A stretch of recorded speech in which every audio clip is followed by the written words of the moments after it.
सितंबर को इसरो चंद्रयान को जगाने की कोशिश करने वाला था, लेकिन इसरो ने कहा इसे 23 सितंबर को जगाया जाएगा। विक्रम लैंडर और प्रज्ञान रोवर का चंद्रमा पर जीवन केवल सिर्फ 14 दिनों का ही है और चंद्रमा का एक दिन पृथ्वी के 29 दिनों के बराबर होता है। इसका मतलब यह हुआ कि चंद्रमा पर 14 दिन का दिन और 14 दिन का रात होता है। चंद्रमा पर 23 अगस्त को दिन की शुरुआत हुई थी और इसी वजह से इसरो ने अपने लैंडर को वहां उतारा था। चंद्रमा पर दिन का समय पूरा होने से पहले इसरो ने 4 सितंबर को लैंडर और विक्रम को स्लीप मोड में डाल दिया था। लैंडर, विक्रम और रोवर प्रज्ञान को काम करने के लिए बिजली की जरूरत होती है। चंद्रमा पर जब सूर्य निकलेगा तभी दोनों अपने सोलर पैनल के जरिए बिजली उत्पन्न करेगा, लेकिन रात होने की वजह से उन्हें बिजली नहीं मिल रही है। रात के समय चंद्रमा का तापमान काफी कम हो जाता है।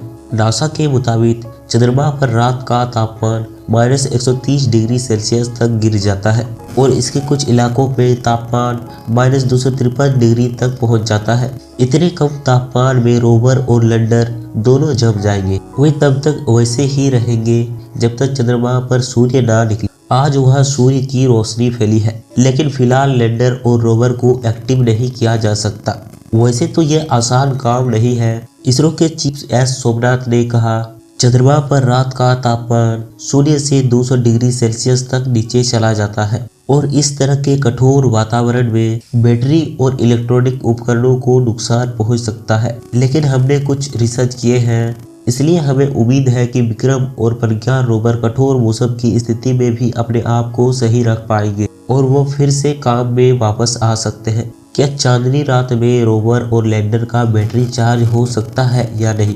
आइए जानते हैं इसका आंसर। चंद्रमा पर रात में बिजली बना पाना लगभग असंभव है। रात में चंद्रमा में अंधेरा होता है। रात में पृथ्वी पर चंद्रमा से प्रकाश तो आता है, लेकिन उसके सतह के पास खुद का प्रकाश नहीं होता है। इसीलिए रात के समय चंद्रमा पर रोवर का चार्ज होना संभव नहीं है। दोस्तों, अब आप सोच रहे होंगे क्या रोवर और लैंडर को धरती पर वापस नहीं लाया जा सकता? तो चलिए इसका भी आंसर दे ही देता हूँ। जो भी देश स्पेस में एक्सप्लोरेशन करता है वो चंद्रमा पर रोवर को केवल जानकारियाँ जुटाने के लिए भेजता है। इन देशों का मकसद रोवर को वापस लाने का नहीं होता है और उनका नाम दोबारा इस्तेमाल भी नहीं करना चाहते हैं। ऐसा इसलिए क्योंकि रोवर को पृथ्वी पर वापस लाने में जितना खर्चा आएगा उतने में एक दूसरा मिशन को सक्सेसफुली लॉन्च किया जा सकता है।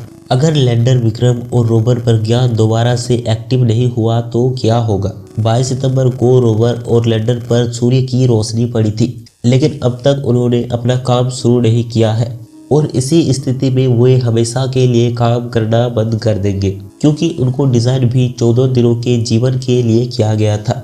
ऐसे में यह दोबारा काम करता है तो यह हमारे लिए एक बोनस की तरह होगी। अगर रोवर और लैंडर दोनों सक्रिय नहीं हुए तो उनका कोई उपयोग नहीं है, बस उसकी यादें ही रह जाएंगी। क्या चंद्रयान को दोबारा से एक्टिव किया जा सकता है? एक बार चंद्रयान 3 बंद होने के बाद उसे दोबारा से एक्टिव नहीं किया जा सकता है और इस पर अभी तक कोई भी रिसर्च नहीं किया गया है और न ही ऐसी टेक्नोलॉजी का विकास हुआ है। हालांकि भविष्य में मौजूद रोवर को एक्टिव करने के लिए कोई अन्य रोवर या कुछ भेजने का प्रयोग अभी तक लोगों के दिमाग में घूम रहा है, लेकिन ऐसा होने में अभी और भी ज्यादा समय लगेगा। दोस्तों, अब आप सोच रहे होंगे कि चंद्रयान 3 अगर बंद हो गया तो उसकी सारी जानकारियां सेव रहेंगी या उड़ जाएंगी। जो रोवर और लैंडर चंद्रमा की सतह पर काम नहीं करते हैं उन्हें कबाड़ मान लिया जाता है और उनसे कोई भी जानकारियां नहीं मिल सकती है। लेकिन चंद्रयान 3 के साथ ऐसा कुछ भी नहीं होगा।